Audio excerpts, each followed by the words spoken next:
Hello, in this video I'm going to show you how you can obtain a tweet link and share it in any place, maybe on Twitter, Facebook or Messenger, or send it to anyone. So you want to go to the post on your X account that you want to share or to copy, and then scroll down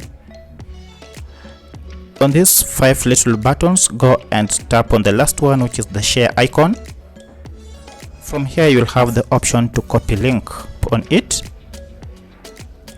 copied to clipboard. Now from here the code has been copied successfully, and now you can share it to anyone or send it